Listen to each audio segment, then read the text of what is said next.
Brilliant. So I'm here with the Halfway Kid in the wetlands. So welcome to All Aboard. All aboard? All aboard. So basically this podcast video series, I'm going around to different spots with different musicians. Ones that might mean something to some, maybe where sources of inspiration might come. So at the moment we're at the wetlands. I mean, is there in what way might this tie in to your own process? Going for walks really helps me kind of like stay calm or sort of be at ease, and this is one of the places where I walk. I'll go for like a walk, or if I've got to be somewhere, sometimes I'll leave a little bit earlier so I can just go for like a nice walk on my way there. So this is one of those places. Yeah, I mean, do you tend to find with the creative process, I mean, as we were somewhat mentioning earlier, sometimes when you just sit down and you're looking to write the next best thing, it's not necessarily going to come that easily, whereas if you're walking, seeing things, that might bring a bit more inspiration to you? I think definitely like in the beginning of like writing, like a writing batch or writing project, or like when deadlines aren't so like important. I think it's tied to how I'm feeling in general. So like walking kind of like calms me down, and you get some good thinking done, sometimes whether you like it or not. And it definitely is. I find it more kind of inspiring than sitting at a desk and staring at a wall sometimes. Yeah. That's more for later. Yeah, that's more for... Yeah. Well, I mean, I was just going to let everyone know how we sort of, I suppose, initially got in touch. I think it was last Christmas. I went to one of John Kennedy's Remedy gigs, and I remember catching the Halfway Kid there, who did like an awesome set, and I remember being quite inspired, sort of want to write a gig review after, which fortunately you managed to see as well. So that was sort of how we got a little conversation going, and I don't know, Ralph, a year later now we're sat here in the wetlands, so it's sort of it's a funny full circle moment. It's really cool. I remember you sending me that review and really feeling grateful for it, and really glad that you enjoyed the night.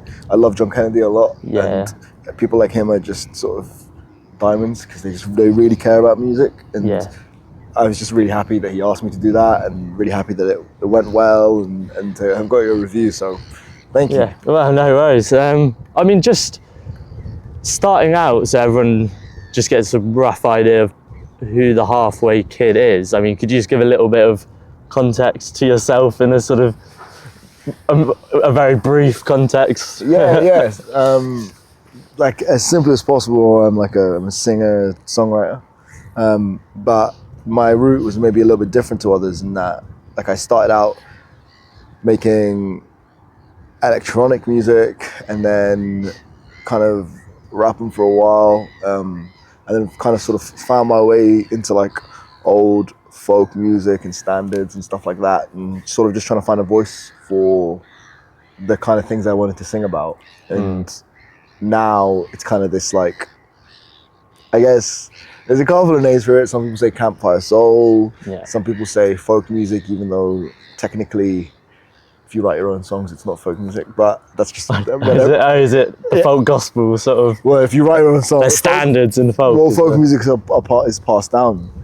But anyway, it doesn't matter. That's a different thing. I got told off because whenever someone would say you're a folk musician, I'd be like, technically. I'd be like, technically no, but, and then no one wants to hear all that. So, and now I guess it's kind of this like hybrid of like, I guess in some ways Afrobeat, folk music, blues music, and like just whatever the song. The best way to sing the song, we'll do that, and we'll never go into the studio and be like, today we are making a rock and roll. Like, it doesn't work like that. I suppose naturally it sounds folky because I suppose you managed to get a recording, and I'm sure it might not be, but it sort of has this sort of DIY sound, some of your folk, which I think is quite a nice thing to have. It adds a different edge to it. Well, thank you. Nice one. Come on Yeah, through. yeah, no Yes. Welcome. A lot of that I think came down to taste and also like my producers. So I was really fortunate to meet my producer Jibby Bettini and Will Wormald, and we all kind of just share like really similar views and principles, and in certain ways. I love live music. I love when music's recorded live. You get like a sense of the performance, like can move with you, and but we don't want it being live to be the point. Like we never call it like a live album, but we record live because it just I like the sound of a room. I like the sound of a space, and the kind of standard way of recording music I've tried it, doesn't really work for me. There's lots of songs that are recorded like that I love, but just for me I can't.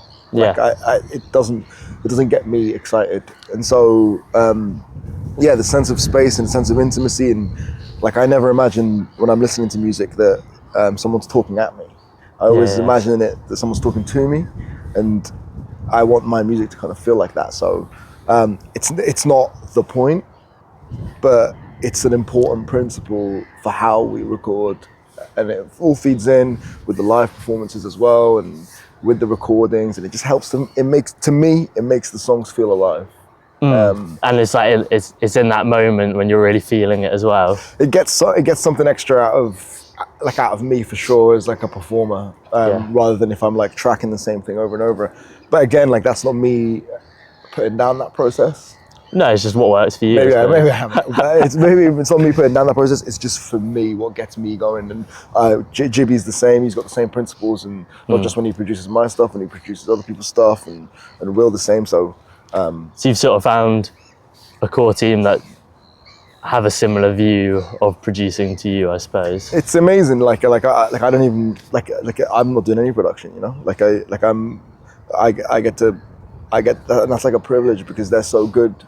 That you can just focus on the songwriting. They're amazing, but they're also great songwriters as well. You know, like it's not just what they are. Like it's more just I feel really fortunate to have come across them, and we'll become sort of like best friends, and working with them really brings a dimension to that you wouldn't bring just by like they add something new. For sure. They're amazing. So shout out to them. Well, I was going to ask, in terms of your band playing live or in the studio, I do remember watching. I think he calls himself, is it Fretworm? Will, yeah. Yeah, Fretworm. That's Will. I can remember leaving that, and I'm a guitarist myself, and I was like, I wouldn't mind being able to play like that. He's great, isn't he? He's really special, and I think it's like you probably hate this, but like it's not just his tone, it's his taste and his feeling, and it always feels right. Yeah, I can listening to your songs, because I feel, I don't know, if I don't come home or any of those kind of songs where it's reasonably stripped back, I suppose to then have crazy. I know he's obviously technically very gifted as well, but it's just what fits the song there. You don't need to show off everything you can do. And that's why they're all. We honestly, I think we barely say anything about when we're working to each other about. Like, you just know. So we like all like it's Jibby as well. Like you don't like that's why the second album came out so quick, because we'd kind of done that work on the first album of kind of learning each other, and then with the second one it was just quick, and that's why it was so much fun. Both of them were so much fun, and like with Will and with Jibby it's the same thing where like they don't whenever like you just the notes are never the same as you would give to other people. They're so, if anything, it'll be adjustments. But we do different takes sometimes. Like we do different takes because sometimes maybe we recorded it too slow, or maybe I thought it was.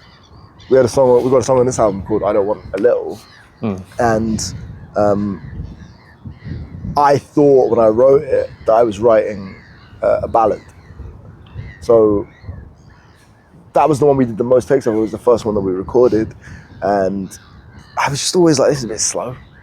So it doesn't So quite have that so edge. it's my fault. Like, I'm coming in being like, oh, it's a ballad. And I was like, it's a bit slow, and it was just like, I couldn't get excited by it. And then just right at the end, Miguel, who's my drummer, and Jordan, who's organ player, keys player, amazing keys player. At that point, you sort of learn the song, and they know the structure of it, and they know whatever, and they know like all of that. And we just started doing it in Motown, and Getting a bit soul-y with it.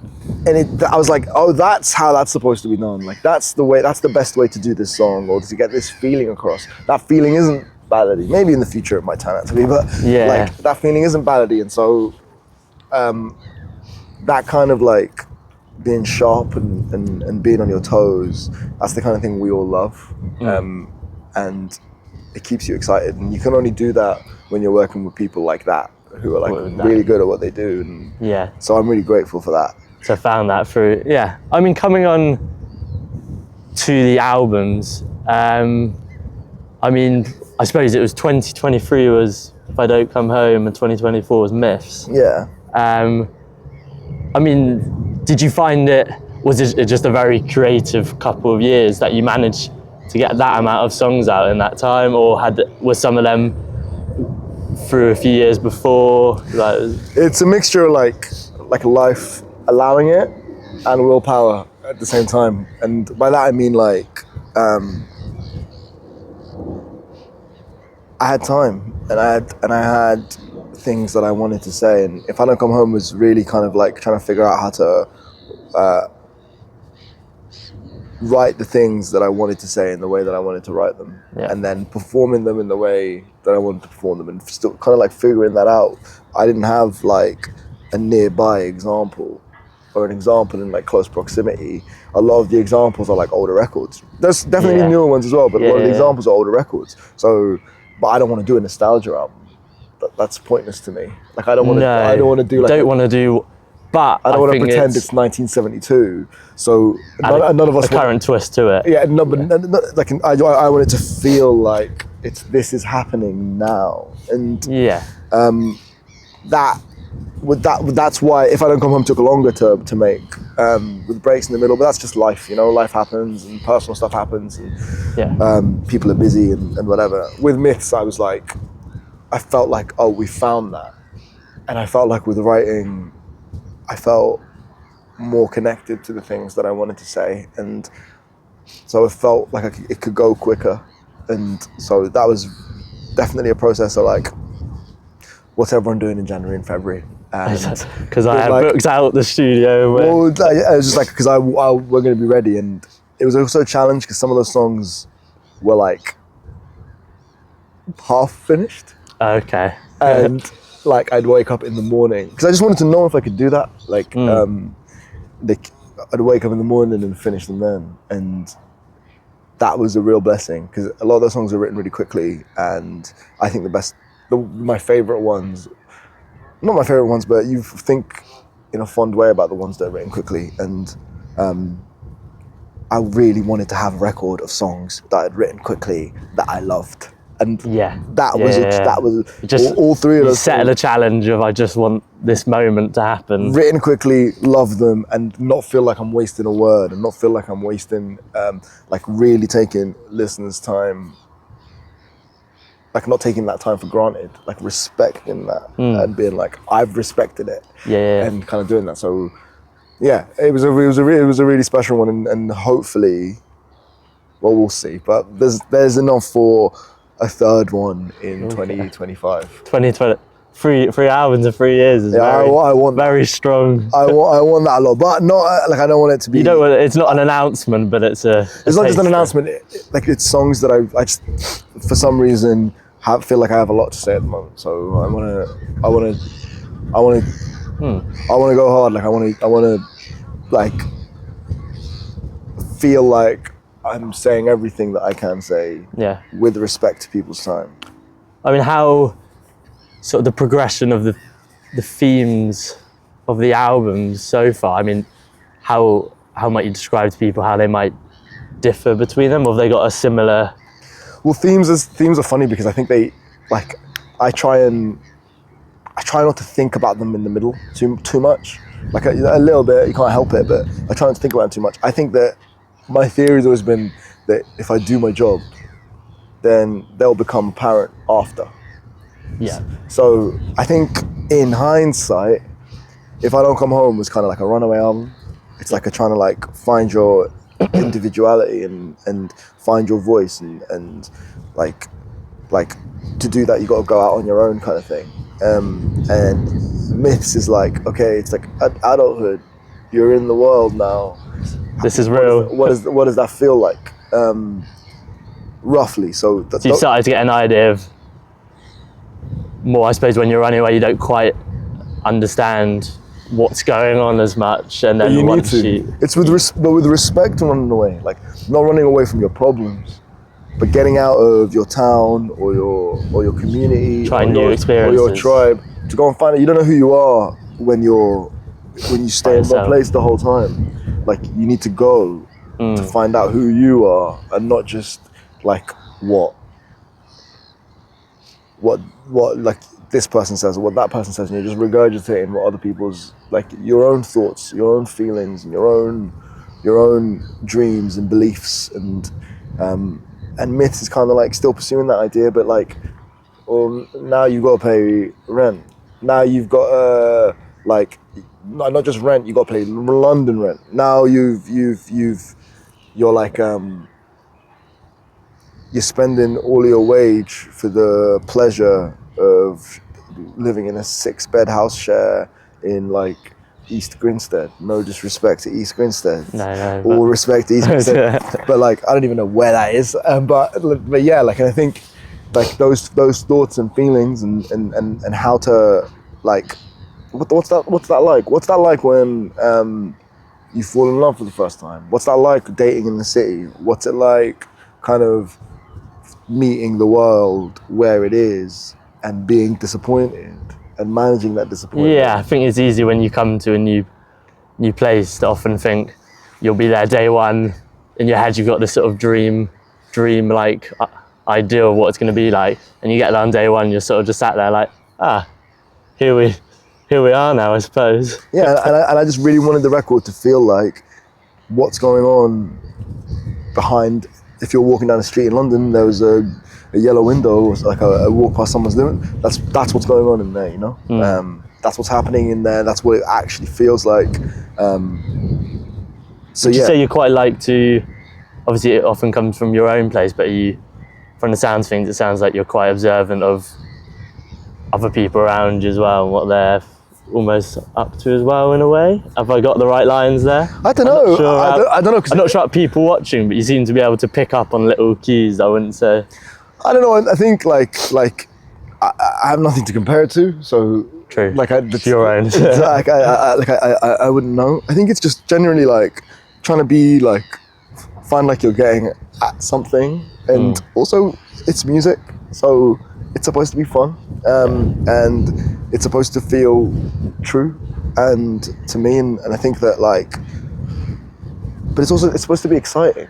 It's supposed to be fun, like, and you're supposed to feel excited by it, and you also have to sing these songs a lot. Yeah.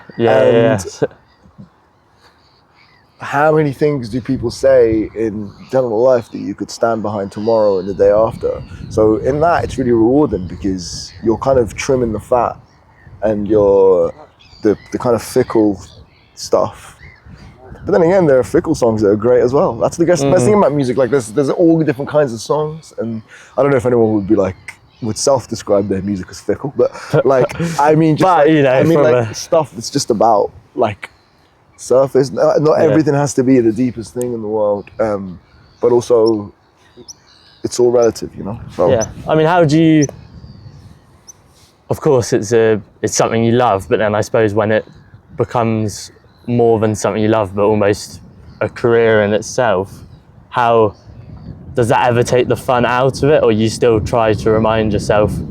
Obviously, when you're starting to strive to hit new heights, do you try and remind yourself, I do this because I love it at the end of the day? I think it's just keeping a clear mind. I think like it's just the constant kind of trying to be, I can't think of the word, but trying to be cognizant, that wasn't the word I wanted, but I'm gonna go with it, of what you're doing and why you're doing it. And I think that you know, Yeah. like I know when I'm writing from the wrong place, or if I'm going down a road I shouldn't be going down, and that's Just okay. the feelings. That's okay. I'm in my room by myself. No one needs to know. Like I was like, Yeah, you've tried it. I've tried, like, and it's for me. And I think it's like just keeping my perspective clean and being honest with myself about why I'm writing about something, even if I don't know, you can still get a gut feeling of like, this is honest and this is not. This is Like, going so there's somewhere. certain things like writing a song, other than like hip hop songs, but writing a song just to sort of be like, I'll show you.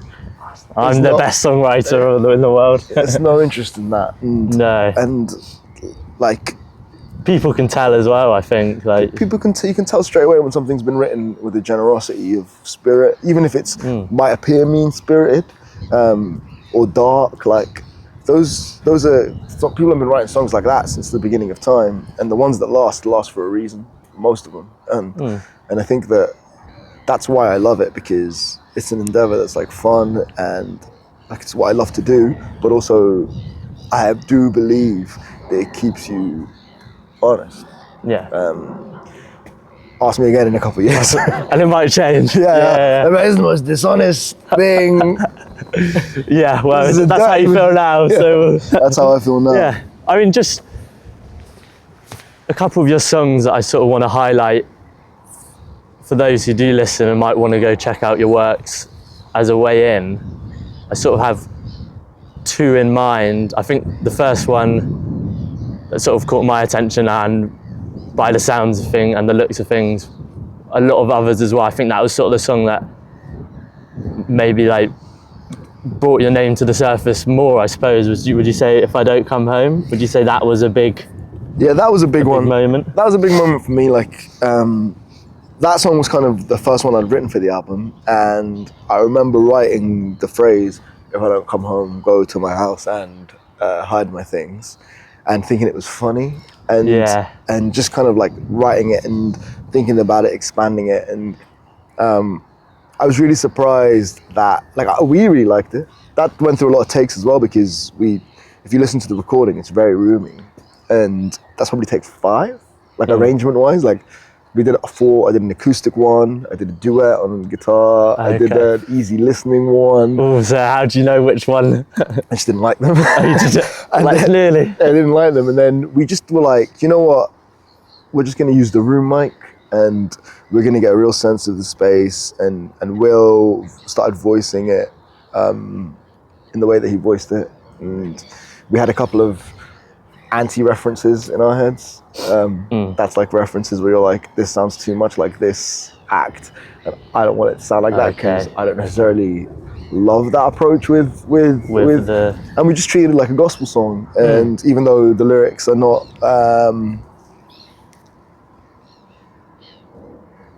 I don't want to talk about the meaning of the lyrics, but they are what they are. And I think that like there's definitely a feeling. I was really surprised. That was my first song that got played on Radio 1, and I remember recording it and thinking, this is the least Radio 1 sounding thing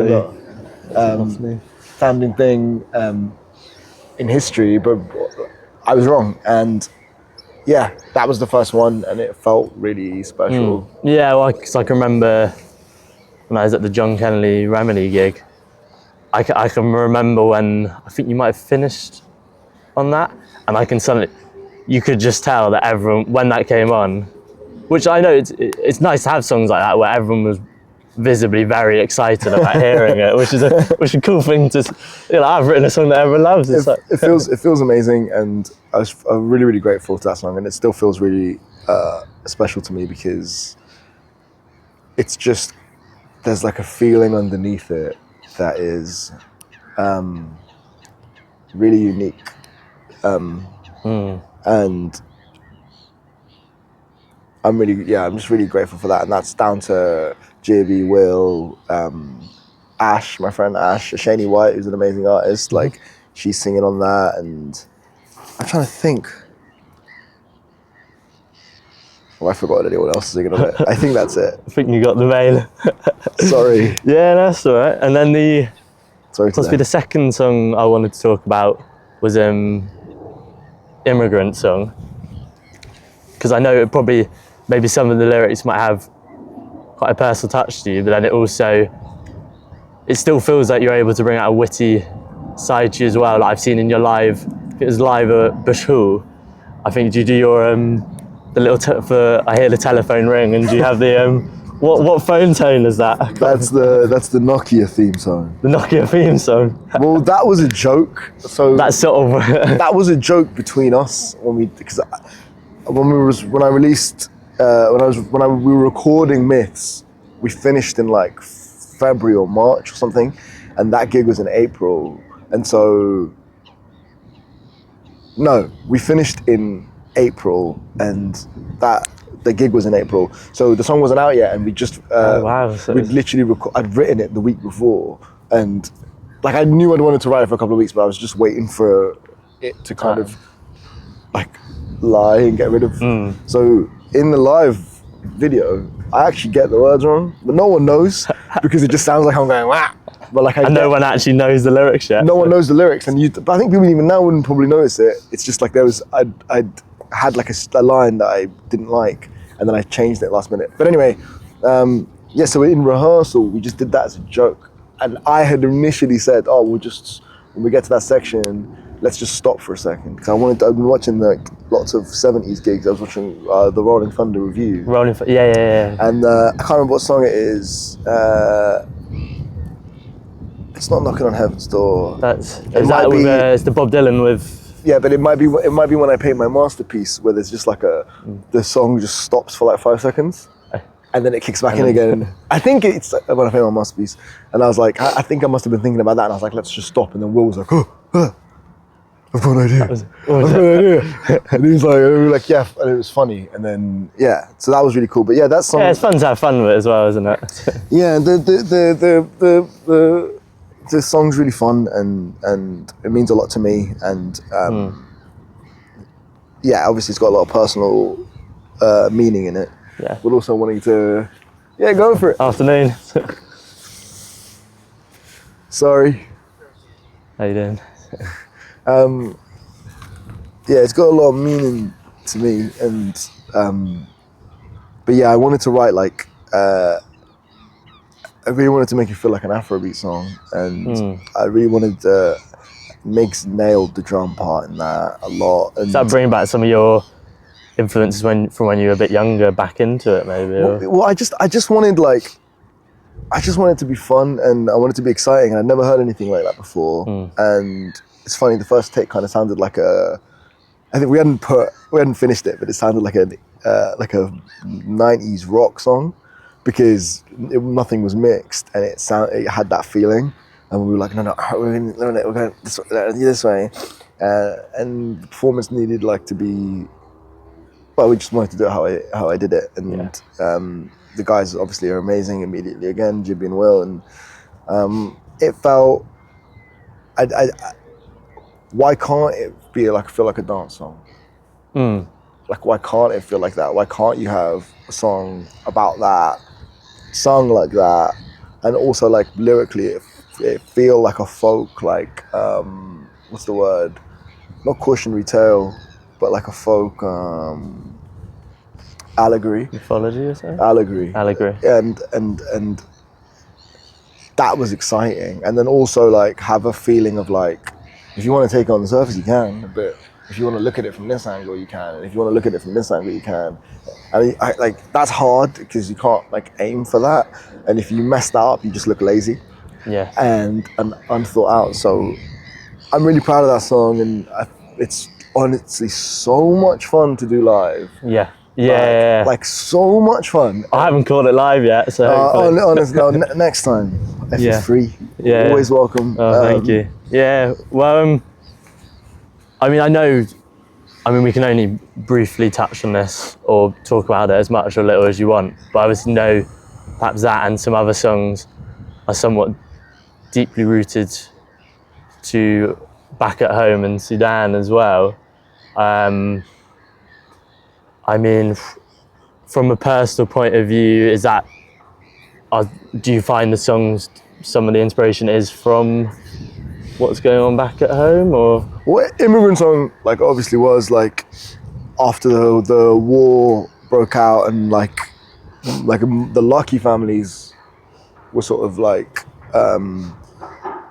became refugees and had to like flee and go live in other countries, and the unlucky ones didn't. And I think that ideas of home and where you're from, like, felt like something I wanted to talk about and sing about and yeah, and like, but in a healthy way, and in a I feel it gives people, the way you phrase the lyrics, gives people the chance to either think about it from your perspective and everything that's going on with you, or they could see it from their own perspective, and it could be a sort of completely different thing as well, I suppose. I think, well, that's what thank you for saying that, because that's what I kind of wanted, but I wanted it to be about, it's about what it's about. Like, I can't write like aiming for multiple meanings. You just hope for it. And because in the songs that I love, that's like, I like, is if you aim for multiple meanings, you're aiming for saying nothing. And like, if you're trying to say everything, you're saying nothing. Like, I'm just trying to, but it's about that for me. But it's also about beyond the war and what it's like for anyone within their identity and their relationship to where they're from.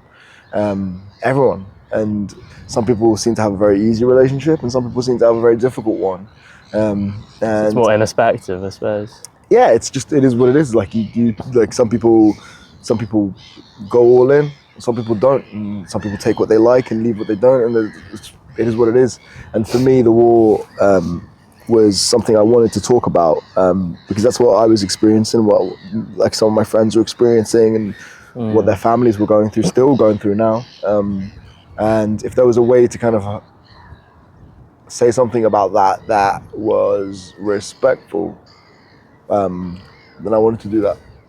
So I suppose, yeah, I sort of think I asked you how, if there was a message you would want to send to people about what's going on back home, but I almost feel like the messages are within the songs anyway, almost. It's just, I would say for the message about what's going on back home, there are many, like, a lot to there's a lot talk more about, well, there's better sources than me. I can only talk about like my family, and there's people that are like chronicling day by day what's going on back there. In terms of my stuff, I'm not a great news source, I would say. No, but like it's something that, like, I'm affected by still. It's still a personal thing. Still have family, like, very close family. So yeah. It's, well, coming to more, I suppose what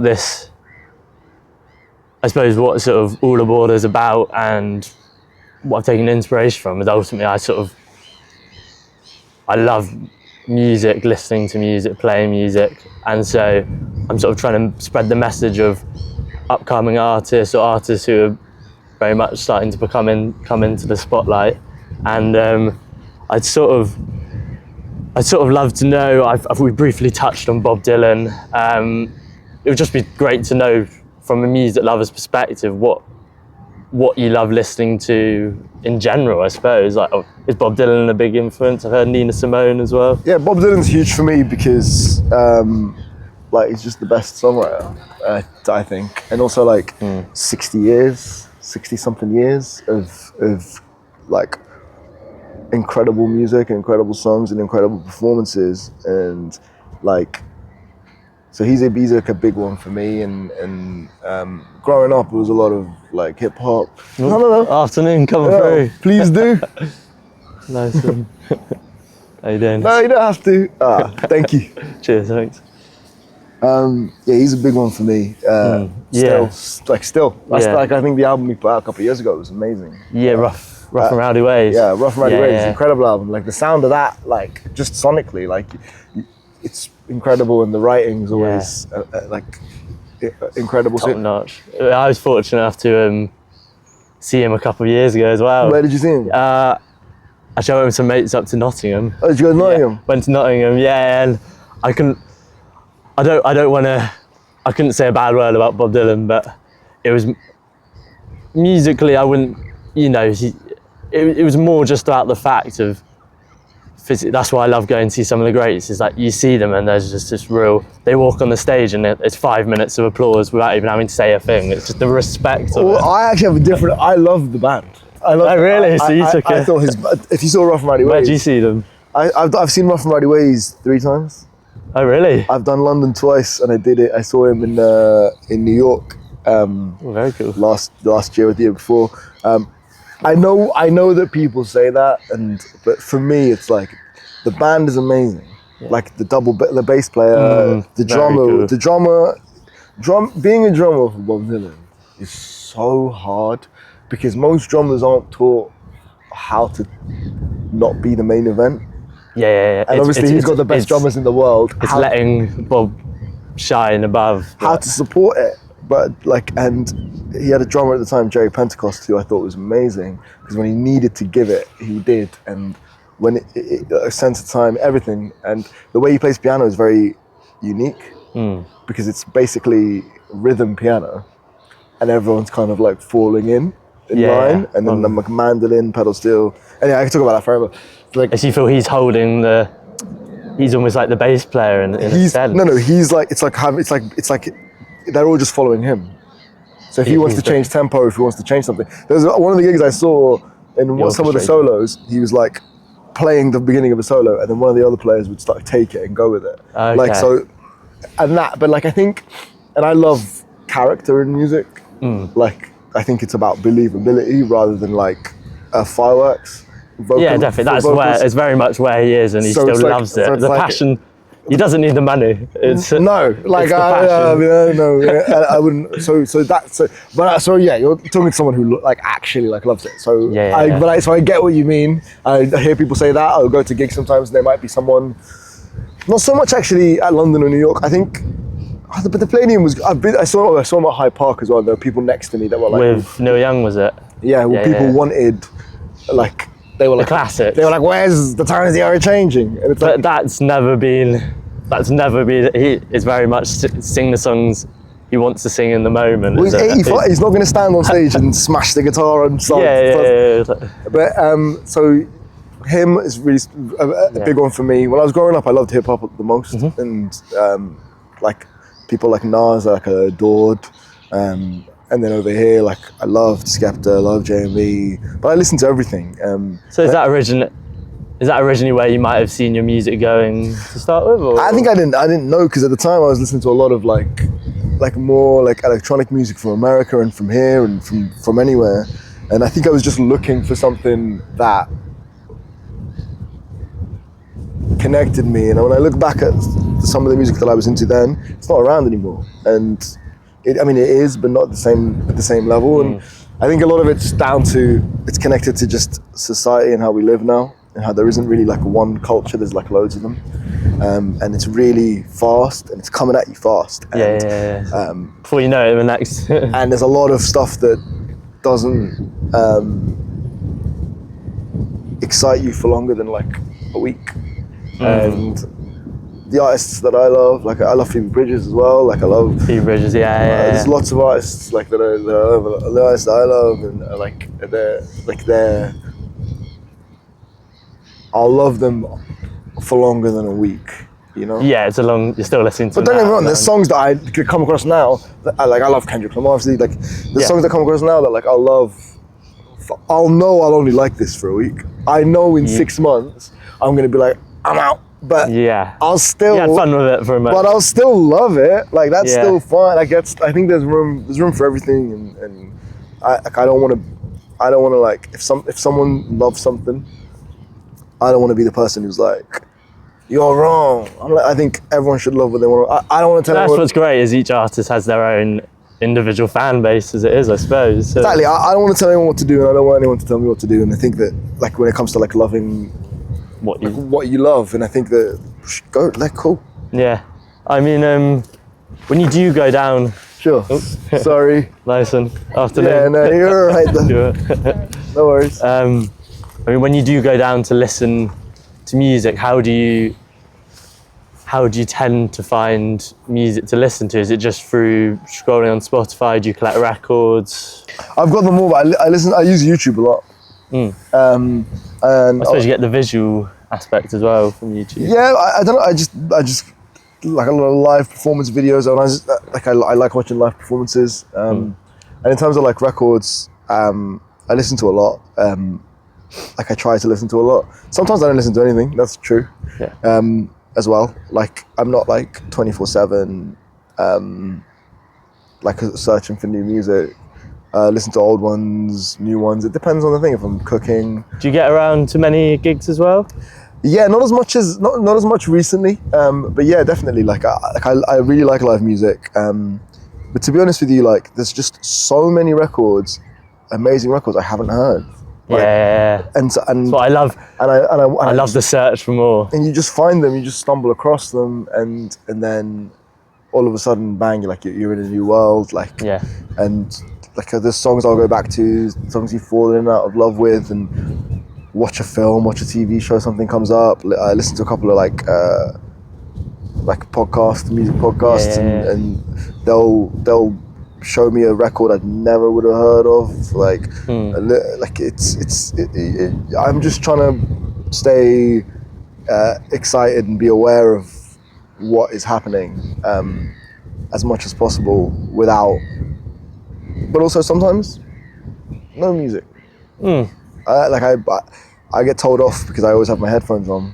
So yeah, And I have a bad habit of that if as I'm well. cooking, if I'm in the house, like whatever I'm doing, like I've always got my headphones on, and I am aware that at times I'm just filling my ears up, and I think I'm doing it too much. So Yeah, sometimes just sitting in peace and for sure.